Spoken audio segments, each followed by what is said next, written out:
Biblias en el segundo libro de Samuel, capítulo número 6, verso 1.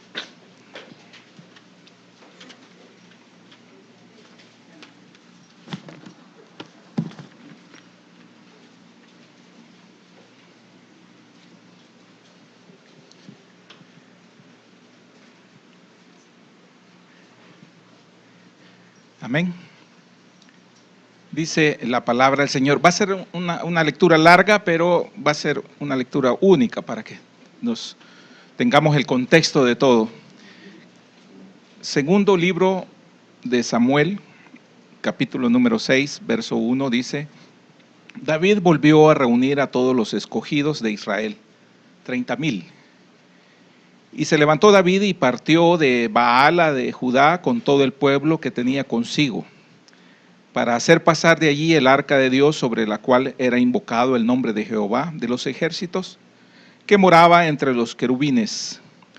Pusieron el arca de Dios sobre un carro nuevo y la llevaron de la casa de Abinadab, que estaba en el collado, y Usa y Ahío, hijos de Abinadab, guiaban el carro nuevo. Y cuando lo llevaban de la casa de Abinadab, que estaba en el collado, con el arca de Dios, Ahío iba delante del arca. Y David y toda la casa de Israel danzaba delante de Jehová con toda clase de instrumentos de madera de haya, con arpas, salterios, panderos, flautas y címbalos. Cuando llegaron a la era de Nacón, Usa extendió su mano al arca de Dios y la sostuvo, porque los bueyes tropezaban. Y el furor de Jehová se encendió contra Usa, y lo hirió allí Dios por aquella temeridad. Y cayó allí muerto junto al arca de Dios. Y se entristeció David por haber herido Jehová a Usa, y fue llamado aquel lugar Pérez Usa hasta hoy. Y temiendo David a Jehová aquel día, dijo: ¿cómo ha de venir a mí el arca de Jehová? De modo que David no quiso traer para sí el arca de Jehová a la ciudad de David, y la hizo llevar David a casa de Obed-edom, geteo. Y estuvo el arca de Jehová en casa de Obed-edom, geteo, 3 meses. Y bendijo Jehová a Obed-edom y a toda su casa. David trae el arca a Jerusalén. Verso 12. Fue dado aviso al rey, diciendo: Jehová ha bendecido la casa de Obed-edom y todo lo que tiene, a causa del arca de Dios. Entonces David fue y llevó con alegría el arca de Dios de casa de Obed-edom a la ciudad de David. Y cuando los llevaba el arca de Dios, habían andado 6 pasos, él sacrificó un buey y un carnero engordado. Y David danzaba con toda su fuerza delante de Jehová. Y estaba David vestido con efod de lino. Así David y toda la casa de Israel conducían el arca de Jehová con júbilo y sonido de trompeta. Cuando el arca de Jehová llegó a la ciudad de David, entonces aconteció que Mical, hija de Saúl, miró desde una ventana y vio al rey David que saltaba y danzaba delante de Jehová, y le menospreció en su corazón. Metieron pues el arca de Jehová y la pusieron en su lugar en medio de una tienda que David le había levantado. Y sacrificó David holocausto y ofrendas de paz delante de Jehová. Y cuando David había acabado de ofrecer los holocaustos y ofrendas de paz, bendijo al pueblo en el nombre de Jehová de los ejércitos, y repartió a todo el pueblo y a toda la multitud de Israel, así a hombres como a mujeres, a cada uno un pan y un pedazo de carne y una torta de pasas. Y se fue todo el pueblo, cada uno a su casa. Volvió luego David para bendecir su casa, y saliendo Mical a recibir a David, dijo: cuán honrado ha quedado hoy el rey de Israel, descubriéndose hoy delante de las criadas de sus siervos, como se descubre sin decoro un cualquiera. Entonces David respondió a Mical: fue delante de Jehová, quien me eligió en preferencia a tu padre y a toda tu casa, para constituirme por príncipe sobre el pueblo de Jehová, sobre Israel. Por tanto, danzaré delante de Jehová. Y aún me haré más vil que esta vez, y seré bajo a tus ojos, pero seré honrado delante de las criadas de quienes has hablado. Y Mical, hija de Saúl, nunca tuvo hijos hasta el día de su muerte. Padre, bendícenos con tu palabra en esta mañana, por favor. Lo necesitamos, Padre. Bendice este ministerio, bendice a mi hermano pastor, bendice a su familia, bendice cada ministerio que están bajo esta cobertura, Señor. Bendice el pueblo, Señor, esta ciudad de Antiguo Cuscatlán, Señor, donde tenemos la libertad y el precioso privilegio de congregarnos, Padre. En el nombre de Jesús, amén y amén. Pueden sentarse, hermanos.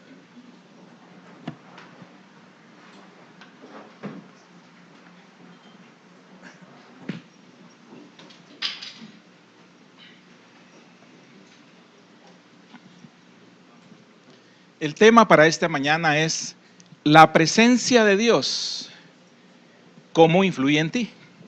La presencia de Dios, ¿cómo influye en ti? Y lo vamos a ver a la luz de la palabra y de 4 personajes que están dentro de la lectura de este capítulo que hicimos.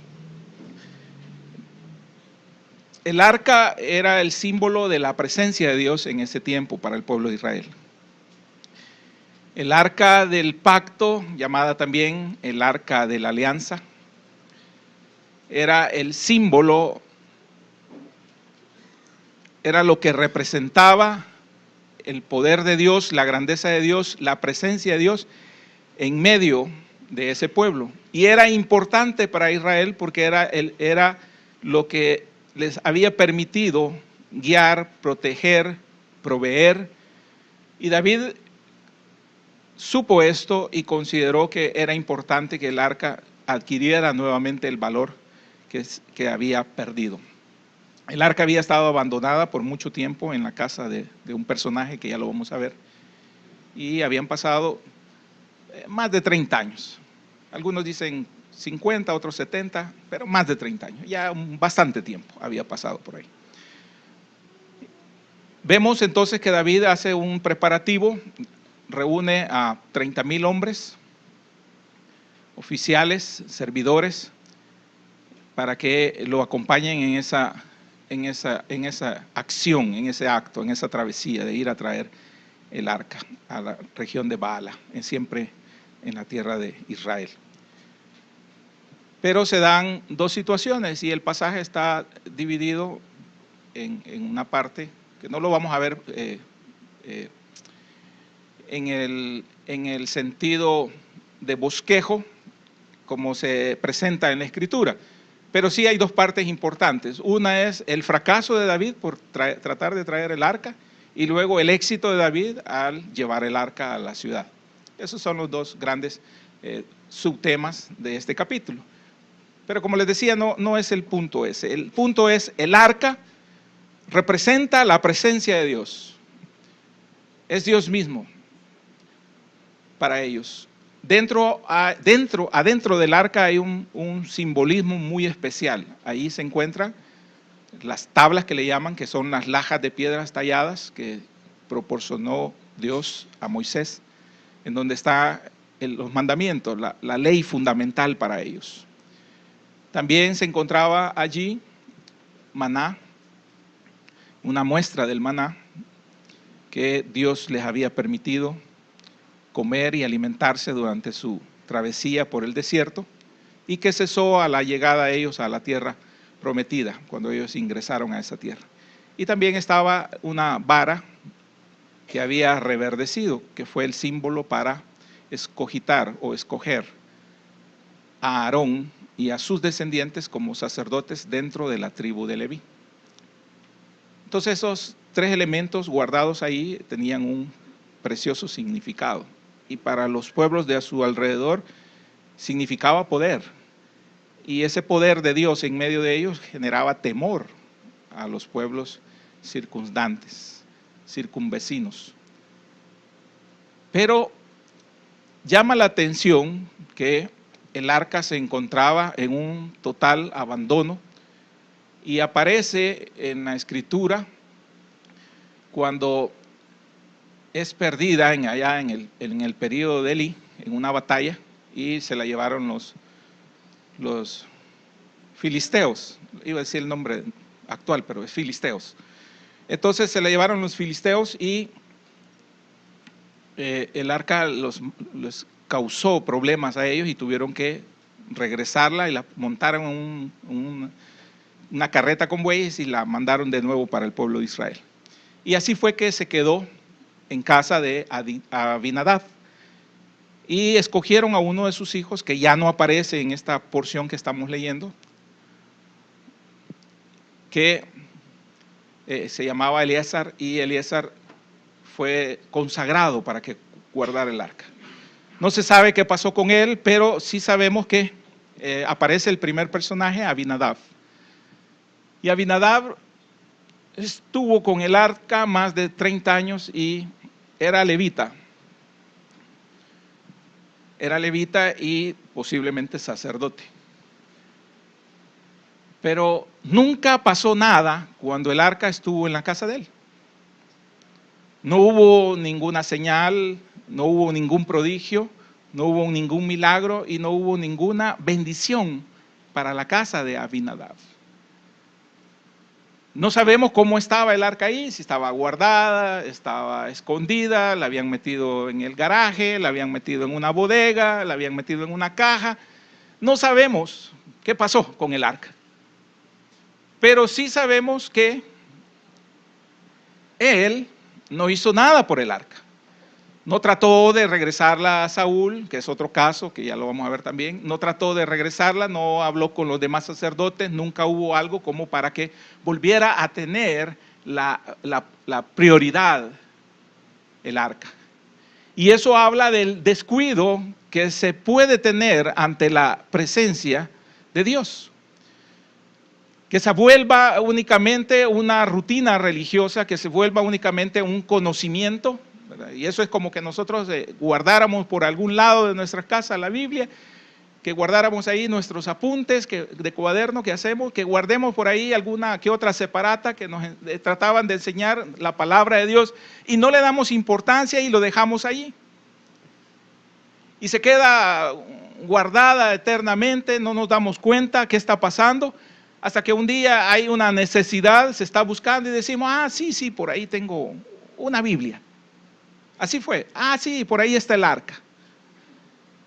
Y David le dijo, tú tienes el arca y la vamos a llevar. Sí, pueden llevársela. Ahí están mis hijos, que le ayuden. Ahí vean cómo hacen ellos, que se la lleven, se la monten en una carreta, porque así vino en una carreta, y que se la lleven. Y eso es un descuido serio, porque él como sacerdote, como conocedor de la palabra de Dios, sabía cómo se debía transportar. No era un ignorante. Él tenía conocimiento pleno de cómo se debía de transportar, cómo se debía de cargar, cómo se debía de cuidar. Y lamentablemente acontece que uno de sus hijos muere, que es Usa. Usa muere al tocar el arca, ¿verdad? Y dice ahí que hubo un furor, y pasó algo. Y vemos también que los hijos no fueron enseñados por parte de Abinadab, su padre, no les enseñó acerca de la palabra de Dios, acerca de la ley de Dios, acerca del arca, no les enseñó. Y eso es un peligro también, el no educar a nuestros hijos, el no hacerles valorar la presencia de Dios, el no hacerles sentir la importancia que debe de tener la palabra de Dios, el buscar de Dios, el consagrarse a Dios, el encaminarse con Dios, el conocer de Dios. Todo eso fue error de este padre, de este sacerdote, de este levita, y eso trajo consecuencias. Pero lo más triste es que él pasó años de años que no hizo absolutamente nada. Y no hubo bendición para su casa.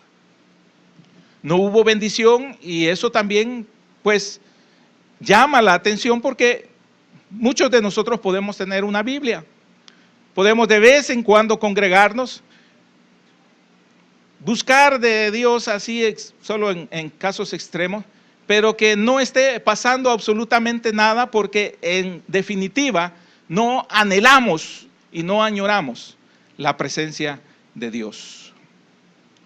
Entonces, Hubo una lección principal acá en la búsqueda del Señor, y es que hay una forma correcta de hacerlo y hay una forma incorrecta.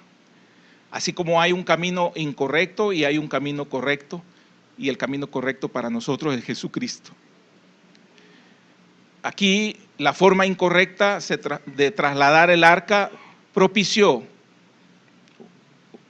una muerte, una tragedia. Fue un error grande porque murió una persona y eso entristeció mucho a David. David reunió en el segundo libro de Samuel, capítulo 6, está en paralelo con el primer libro de las Crónicas, capítulo número 13, número 15 y número 16, donde se relata más o menos los mismos acontecimientos. Hay unos detalles allá, hay unos detalles aquí, etcétera, etcétera. Todo eso está dentro del mismo contexto y dentro de la misma narrativa. Pero vemos que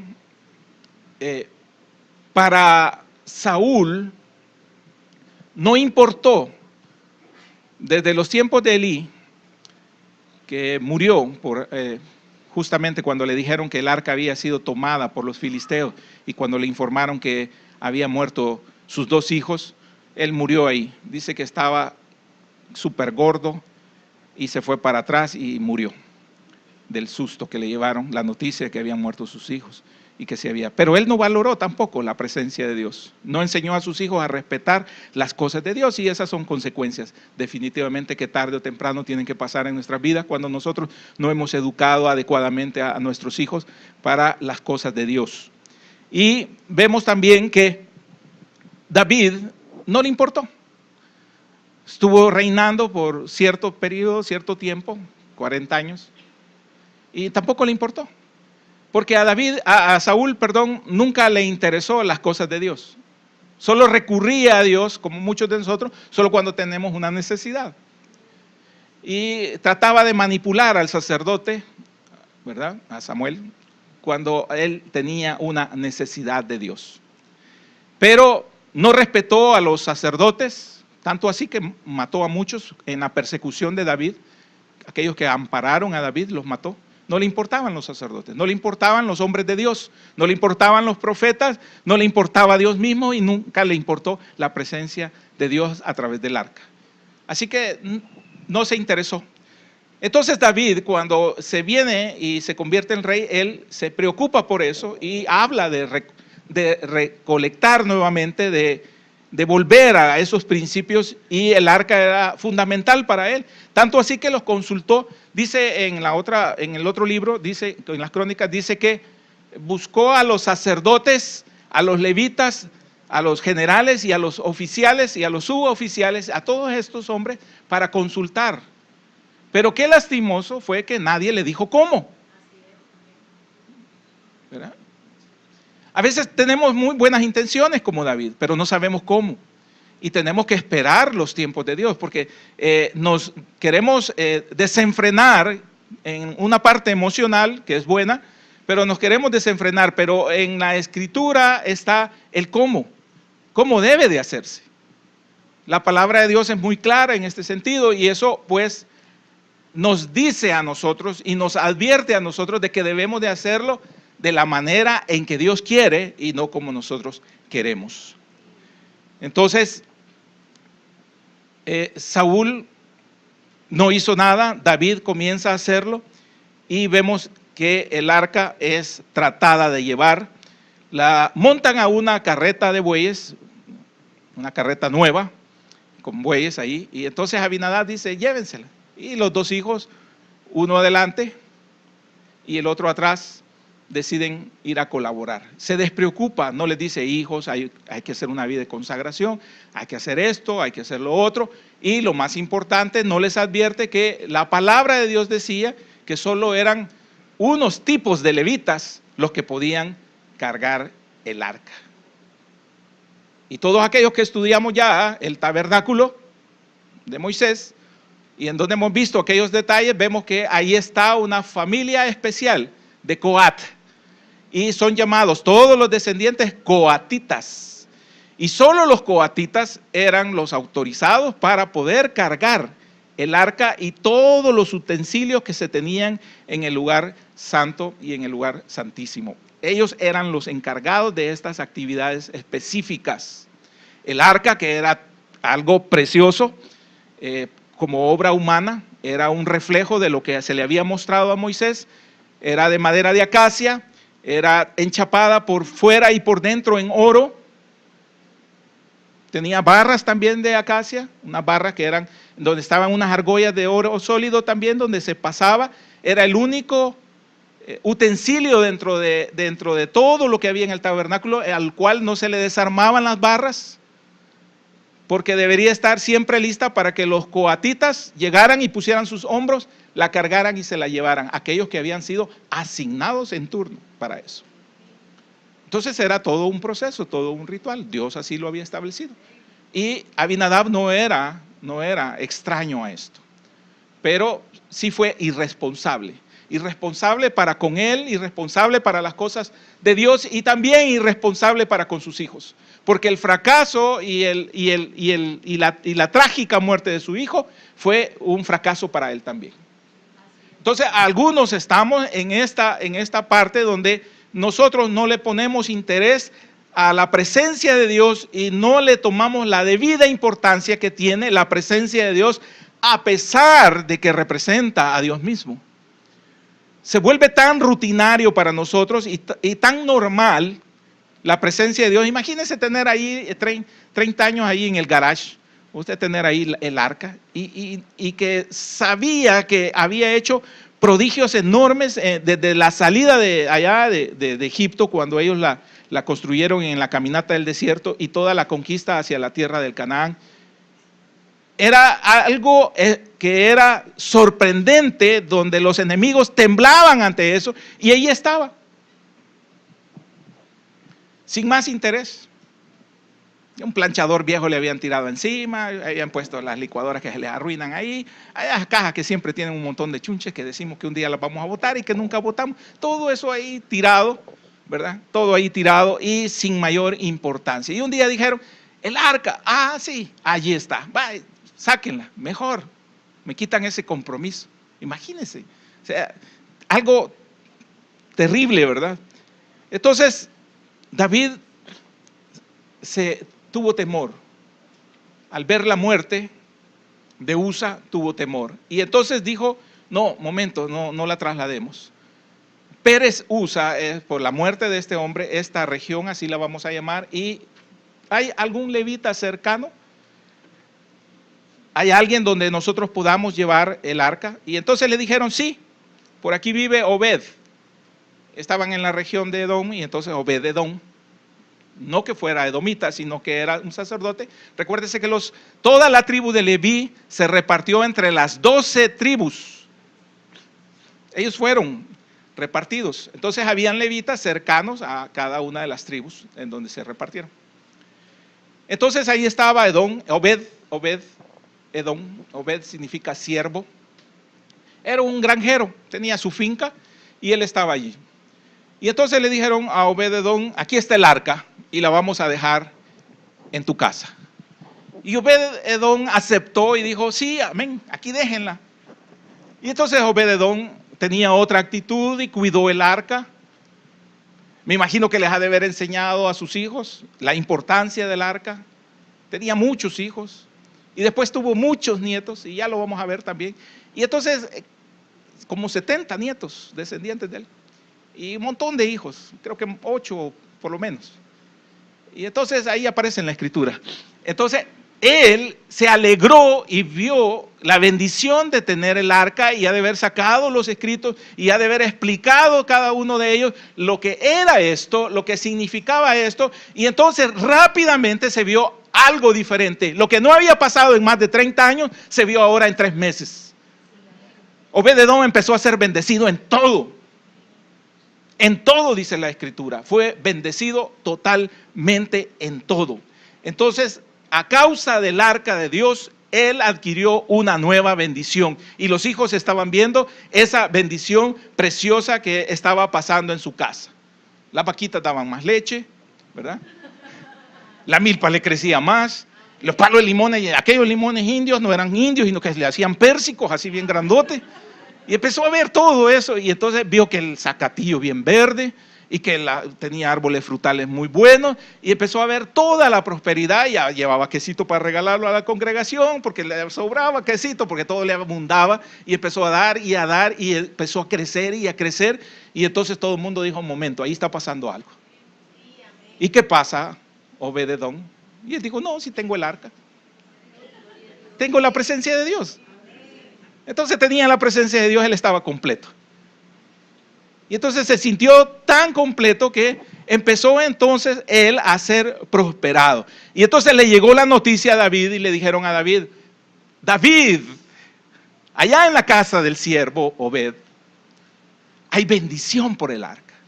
Y entonces David entendió que era un punto de cambio, era un punto de inflexión y dijo: ya no está molesto Dios, algo ha pasado aquí. Algo pasó. Y ese cambio debemos de saber. Y entonces él consultó y entonces se dio cuenta de cómo se debería de traer el arca de nuevo. Y entonces después de esos 3 meses dijeron: no, esa bendición no puede ser solo de Obed, tiene que ser para todo el pueblo de Israel. Y entonces vamos a llevarla a un lugar para todo el pueblo, a la ciudad de David. Y así fue que entonces David se vuelve a emprender en una marcha, en una misión, en una caminata para irla a traer. David hace algo espectacular desde el principio. Y es que 30,000 seleccionados, imagínense. Y yo creo que todo el pueblo quería ser seleccionado, pero él dijo: 30,000 nada más, dijo. Con 30,000 me basta. Y eran 30,000 que iban a danzar, que iban a cantar, que iban a ofrecer sacrificios, que iban a ir en esa caminata a pie desde Baala hacia la ciudad de David. Era algo para David espectacular y era algo importantísimo para David, más que su coronación, más que todo honor que pudieran presentarle a David. Para él era más importante la presencia, y él ya había hecho en su palacio, había hecho en el patio, ya había hecho un lugar para donde ponerla. Él preparó todo. Él sentía ese deseo de tener allí la presencia de Dios. Él sabía lo que era la presencia de Dios y él anhelaba la presencia de Dios, pero Obed-edom también se vio beneficiado acá, y Obed-edom entonces preparó el arca. Ya llegaron entonces los coatitas, ya pusieron adecuadamente el arca sobre sus hombros y dieron 6 pasos y no murió nadie. Y no se fulminó nadie, y entonces hubo un sacrificio ahí. Y David dijo: vamos por el buen camino. Hoy sí va a llegar allá el arca. Entonces, Obed-edom da un cambio que aparece más adelante en la escritura. No está tan claro y específico, pero es bien importante lo que les voy a decir. Más adelante aparece toda la familia de Obed-edom sirviendo con David. Dejaron la finca. No dice ahí que dejaron la finca, pero la dejaron.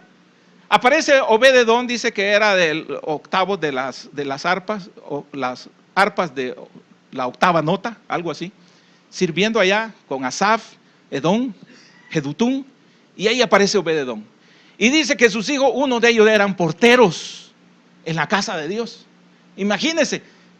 Ellos se dieron cuenta que no era la finca. Ellos se dieron cuenta que no eran las obras que hacían, sino que se dieron cuenta, por medio de su padre, por la instrucción de su padre, que todo el punto de esto era la presencia de Dios. Si nosotros transmitimos con ese fervor, con esa alegría, con esa buena nueva a nuestra familia, a nuestros seres queridos, a nuestros hijos, que lo más importante es la presencia de Dios, ellos van a aprender de esa misma manera. Y entonces cuando Obed-edom se dio cuenta de esto, él se fue con David y se hizo músico. Y aparece tocando después otros instrumentos. Y aparecen otros Obed-Edom ahí. Y aparecen 70 nietos ahí sirviendo en la casa de David. Y aparecen sus hijos sirviendo como porteros y como parte de los cantores también en la casa de David. Tremendo. Así que no les importó los recursos que ellos tenían, la finca, lo que podían haber tenido, el oficio, la profesión. Allá lo dejaron todo eso. Vieron que lo más importante era la presencia de Dios. Porque en los 3 meses que estuvieron allí, ellos pudieron darse cuenta de lo maravilloso que era Dios. Y entonces ellos decidieron hacerlo de esa forma. David tuvo temor de Jehová y por eso dejó provisionalmente ahí en la casa de Obed-Edom. Y el temor a Dios es bueno, porque es un principio de sabiduría. Pero había que buscar la forma correcta de hacerlo. ¿Cómo, dice David después, cómo ha de venir a mí el arca de Jehová? Ya no dice voy a llevar el arca, que fue al principio, yo voy a traer el arca. Amén. Sino que ahora dice, ¿cómo ha de venir a mí el arca de Jehová? Ya no pensaba ir por ella, sino cómo debe de llegar y cómo era la forma correcta de llegar. ¿Cómo es la forma correcta de que usted esté en la presencia de Dios? ¿Cómo puede llegar la presencia de Dios a usted? Eso es la interrogante más importante que usted se debe hacer. ¿Cómo agradar a Dios? ¿Cómo hacer comunión con Dios? ¿Cómo hago para que estar en la presencia de Dios? Porque vemos que a Abinadab no le había importado, a Saúl no le había importado, era un sacerdote Abinadab y no le había importado. Y ahora vemos a otro que se le da el compromiso, se le da la función, se le da el servicio y viene y de buena manera él decide hacer esto y influye tanto en su familia que después deciden definitivamente servirle a Dios todos juntos. Amén.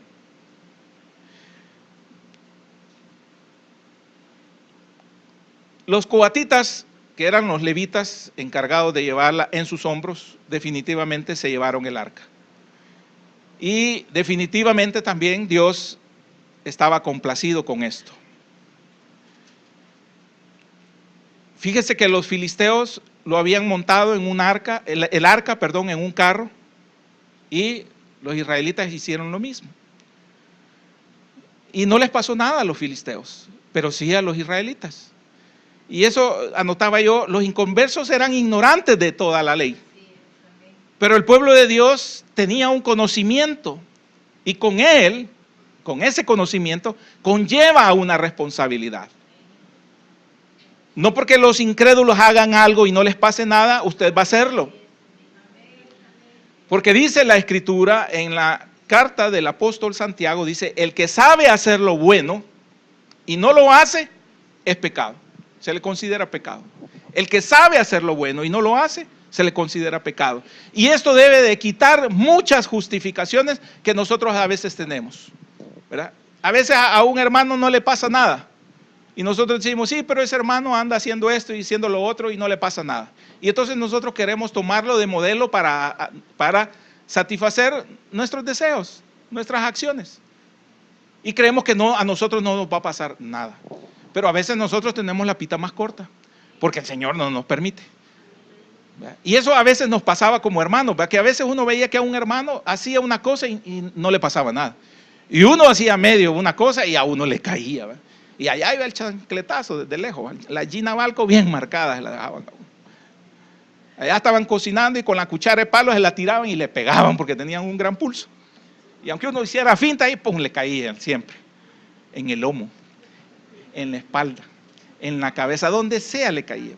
Entonces, ¿cómo es que a unos más cortos y a otros más largos? Bueno, aquellos que sufrimos porque teníamos menos oportunidades, porque a nosotros se nos exigió más, porque fuimos hijos menos consentidos, eso se llama amor de Dios, eso se llama bendición, porque eso impidió que nosotros nos descarriáramos, porque quién sabe cómo hubiésemos sido nosotros. Por desconocimiento total de ese ambiente al que nos íbamos a meter, o porque nos iba a gustar la salsa ahí, ¿verdad? Y entonces nos íbamos a perder. Entonces estábamos más cortitos. Así que a nosotros no nos dieron mucho chance para eso.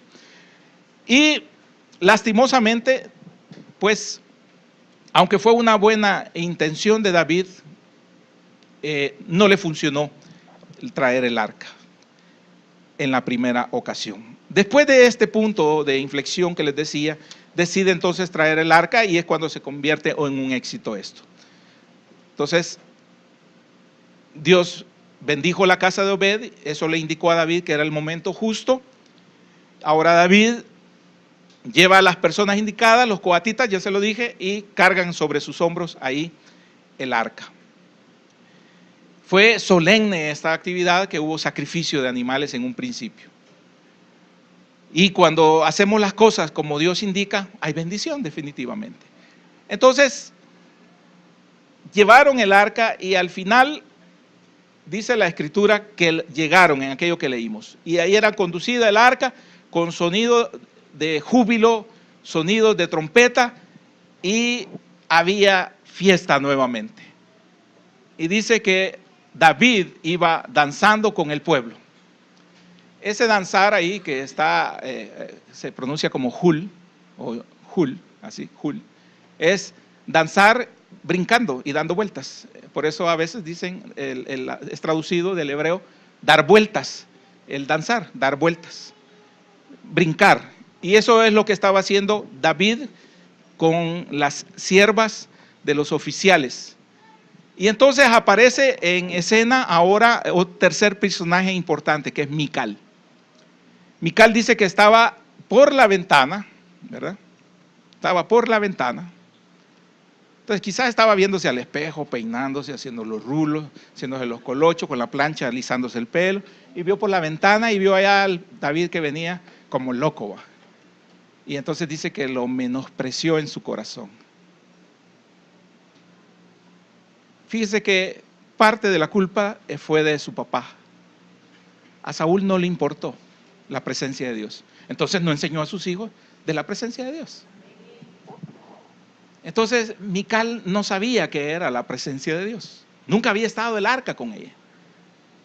David sabía de la presencia de Dios, aunque no conocía el arca, aunque no tenía el poder por no ser levita, porque era de la tribu de Judá, pero amaba la presencia de Dios. Y lo dicen sus salmos. Amaba la presencia de Dios. Amaba la presencia de Dios de tal manera que él llegó a decir que un día en sus atrios era mejor que 1000 días fuera de la presencia. Entonces, amaba con todo su corazón la presencia de Dios. Y ahí estaba Mical, alisándose el pelo, viéndose por el espejo, y vio por la ventana, abrió un poquito la cortina y dijo: ay, David, ¿verdad? Ay, David, lo menospreció. Lo menospreció porque aquí se dan dos cosas también, por lo que más dice más adelante.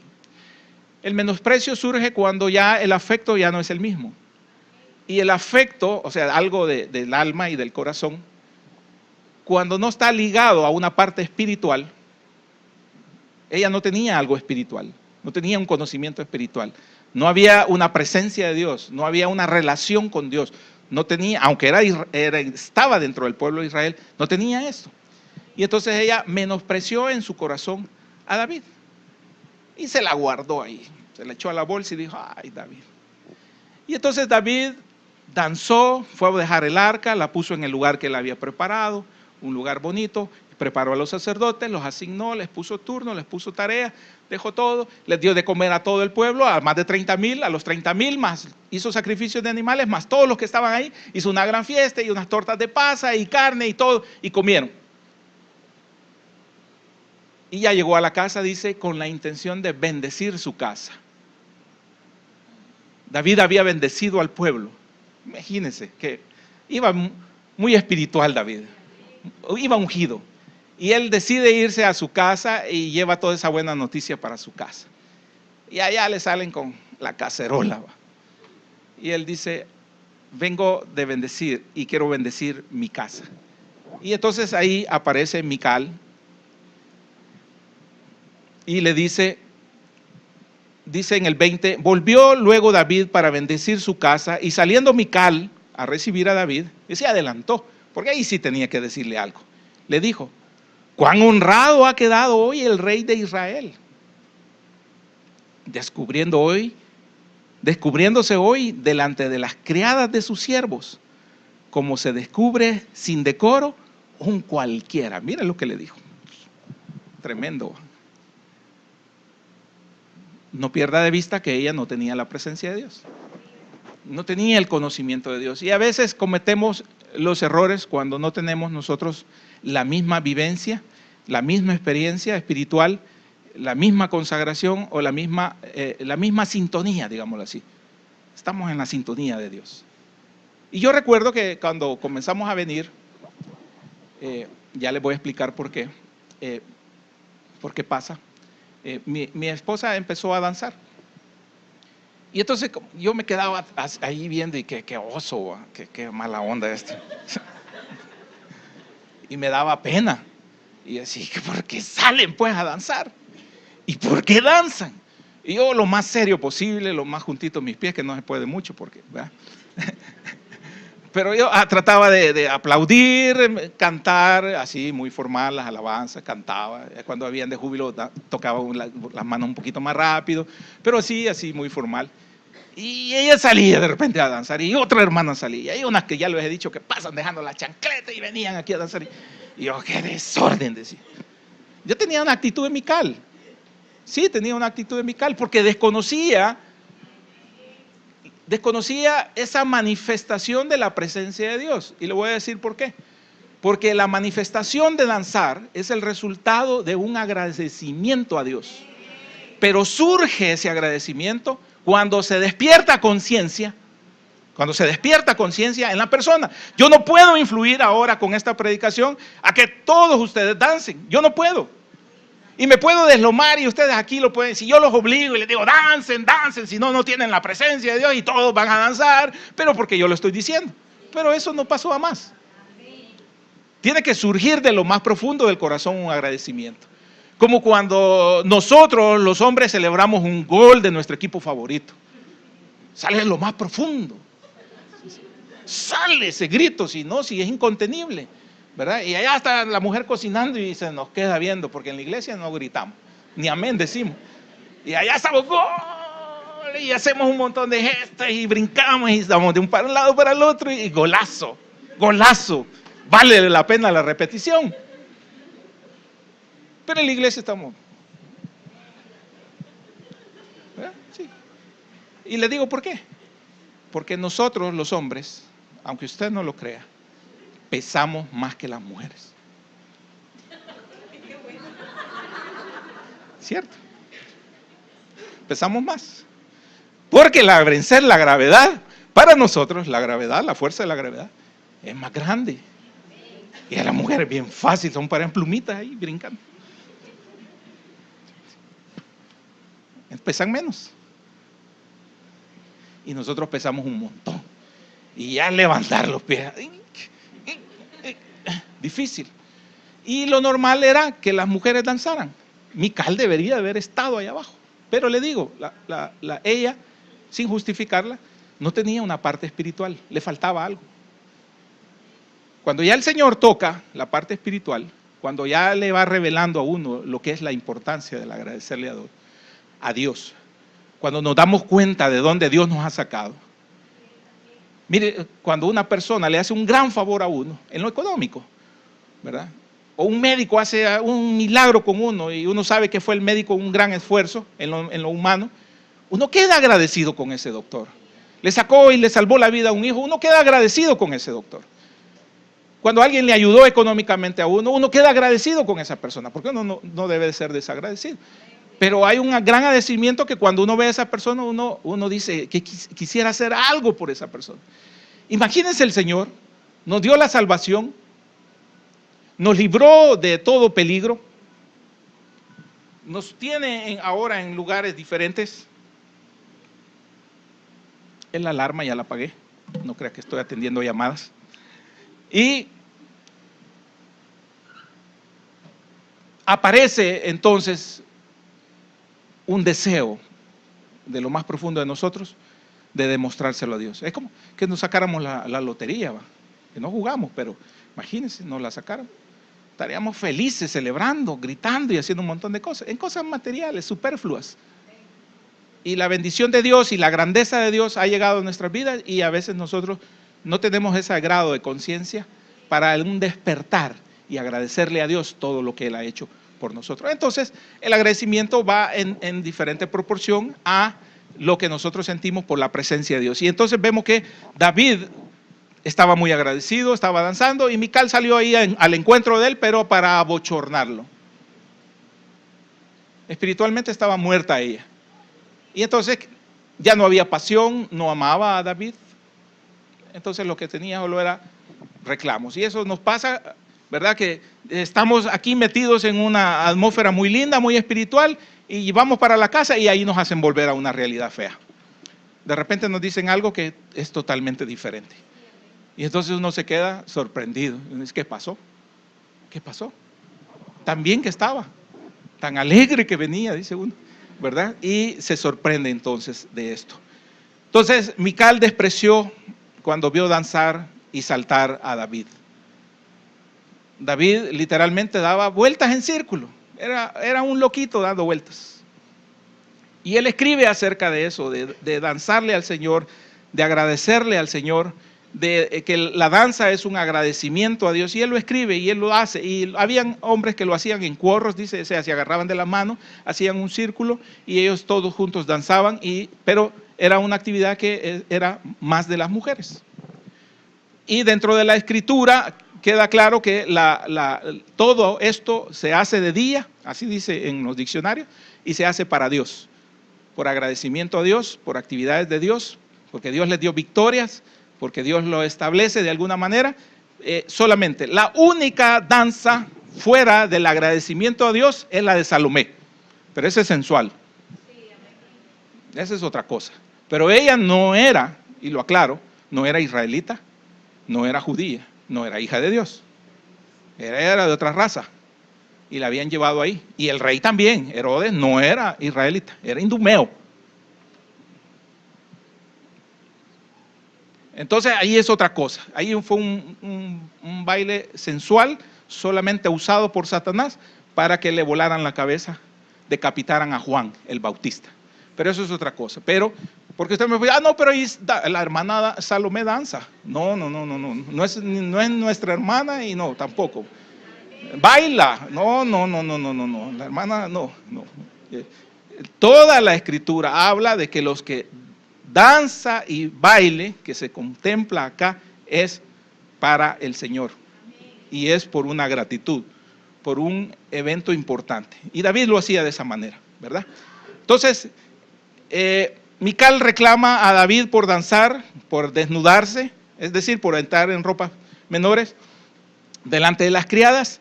Rechaza a las criadas, las critica, las juzga. Y mire qué tremendo esto, porque como un cualquiera, y llama cualquiera a las criadas. Qué feo cuando ya somos líderes y menospreciamos a otros, ¿verdad? Qué feo eso.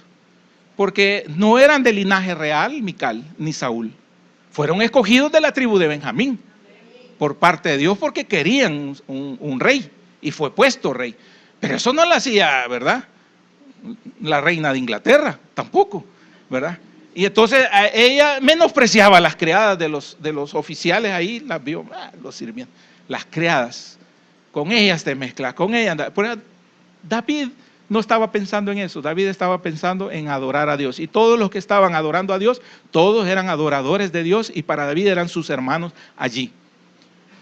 Qué feo es que como Mical, muchos de los que tenemos ya una posición dentro de la iglesia, también nos creamos más que los demás, que menospreciemos a los demás. Eso es feo. Y vemos esa actitud y molestó a Dios esa actitud. Sintió desprecio por David. Y entonces le desagradó eso a Dios y tanto así que la volvió estéril a esta mujer. Y aprendíamos de los frutos, la necesidad de los frutos del Espíritu el día jueves, y la esterilidad es que no se puede dar frutos. Tal vez ya no estamos acá en un ambiente de dar hijos, pero sí dar frutos en el Espíritu. Y a veces no podemos dar frutos en el Espíritu porque no tenemos la presencia de Dios. y no tenemos una relación con Dios. Y entonces no hay un cambio en nuestro interior para que se prepare un terreno fértil para poder dar frutos. Y eso fue el resultado.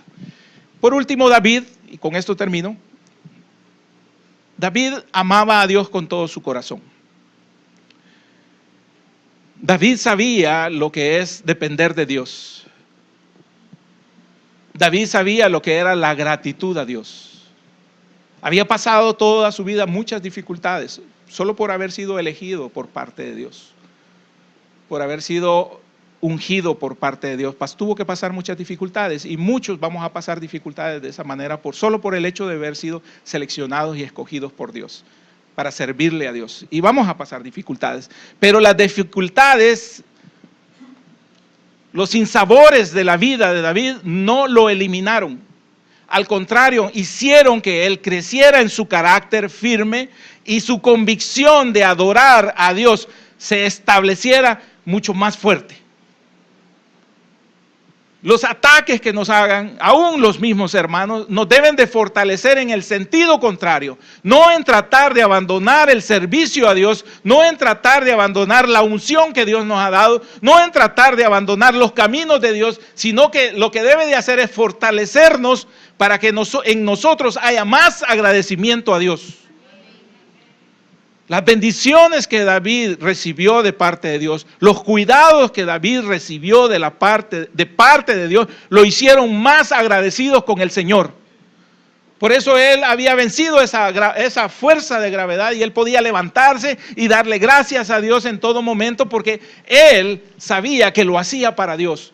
Cuando Mical lo confronta, él le dice: bueno, yo no tengo culpa, tu papá fue quitado por Dios, no lo quité yo.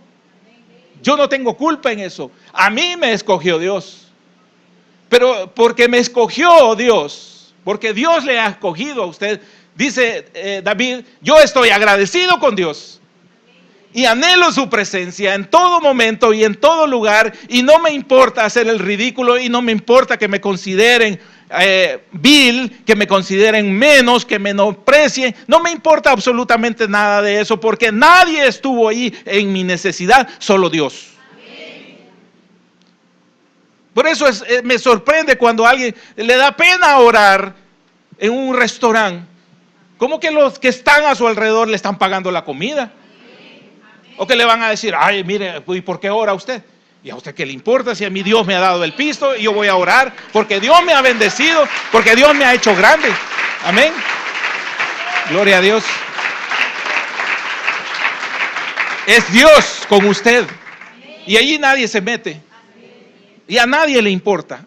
Y ahí podemos surgir un montón de Micales. Y ahí sí me puse, porque yo recuerdo que así fui, ¿verdad? En un tiempo, sin conocimiento, a la deriva, ahí estuve yo. Pero el Señor tuvo misericordia, y entonces cuando uno va entendiendo poco a poco, y uno dice: ay, yo quisiera hacerlo de esa manera, aparece la gratitud en el corazón de uno. Y David sabía lo que era gratitud, y entonces David no le dio temor. Hacía danza, hacía holocausto, gastaba mucho para las cosas de Dios. Él quería agradar a Dios. Él si hubiera podido, si hubiera hecho levita, si de alguna manera eso le hubiera servido, pero él sabía que no era para eso, para él, y tampoco había sido llamado para eso. Él era de la tribu de Judá, y él iba a ser el rey de Israel, el hombre conforme al corazón de Dios, el ungido de Jehová, de donde iba a venir la raíz, ¿verdad?, para nuestro Señor Jesucristo. Amén. Así que vemos entonces que la misma presencia del arca hizo 4 efectos diferentes. Amén. A uno le importó poco y la ignoró: Abinadab. A Obed-edom le importó mucho y fue bendecido. Mical, con desconocimiento pleno, menospreció todo esto. Y David, el hombre conforme al corazón de Dios, fue agradecido siempre, anheló en todo momento, así como nosotros debemos de anhelar la presencia de Dios. Amén. Que el Señor añada bendición a su palabra. Padre, gracias te damos. Gracias, Señor.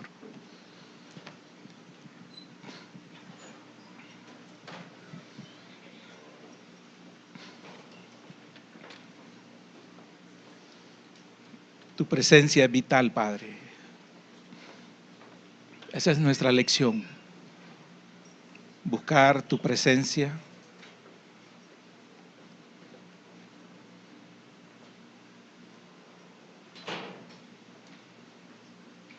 David mostró humildad, mostró humillación. Y esa es la manera correcta de acercarse a Dios. David tuvo gratitud. Y cuando hay una gratitud plena en nosotros, no nos va a importar. No nos va a importar la presencia de nadie. Vamos a ser libres, vamos a ser libres. Vamos a ser libres. Pero también, hermano, que en esta mañana no seamos como Abinadab, indiferente a las cosas de Dios. Y que no les enseñemos a nuestros hijos de la importancia de la presencia de Dios. Que seamos como Obed-edom, que preparemos a nuestros hijos para ser adoradores, para buscar en todo tiempo y en todo lugar, por sobre todas las cosas, la presencia de Dios. Enseñemos a nuestros hijos, es la mejor herencia que les podemos dar, de amar a Dios, de buscar de Dios, de tener comunión con el Señor. Solo así vamos a poder estar en paz y seguros nosotros como padres. No importa los precios que tengamos que pagar, aún desprecios, aún humillaciones, como parte de una iglesia, puede pasar. Pero que pensemos siempre en el bienestar de nuestros hijos, en su futuro. Y que a pesar de toda prueba y toda dificultad, con o sin razón, Dios lo ve todo. Dios lo sabe todo. Dios conoce tu corazón y conoce mi corazón. Y Él sabe cómo nos acercamos a Él. Si anhelamos su presencia.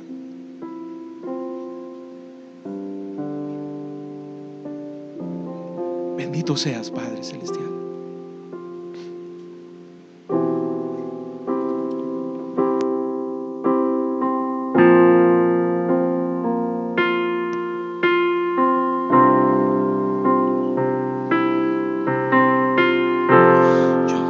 Enamorarme más de ti, enséñame a amarte y a vivir conforme a tu justicia y tu verdad.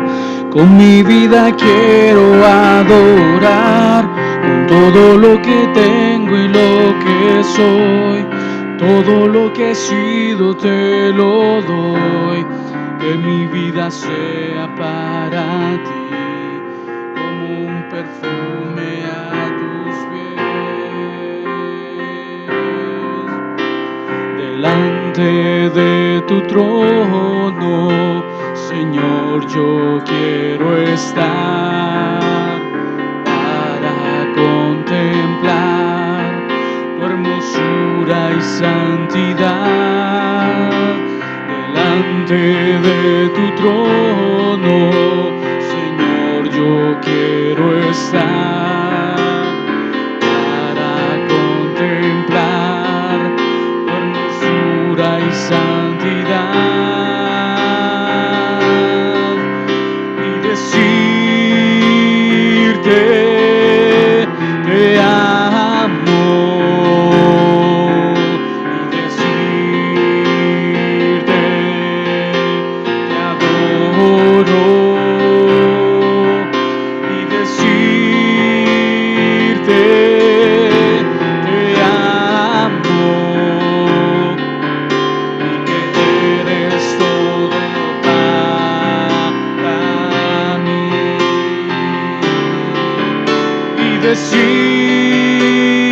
te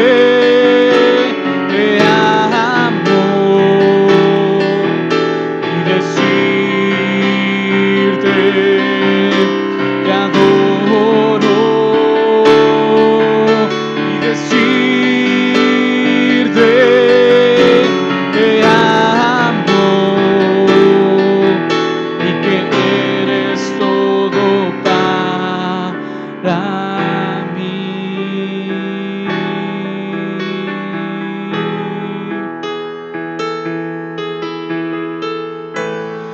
Anhelo más de ti, Señor.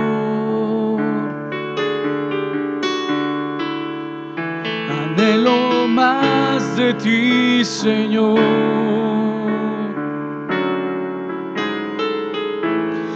Anhelo más de ti, Señor. Un toque de ti. Anhelo, Señor. Un toque de ti. Anhelo, Señor. Un toque de ti. Anhelo, Señor. Sí, Señor, queremos amar.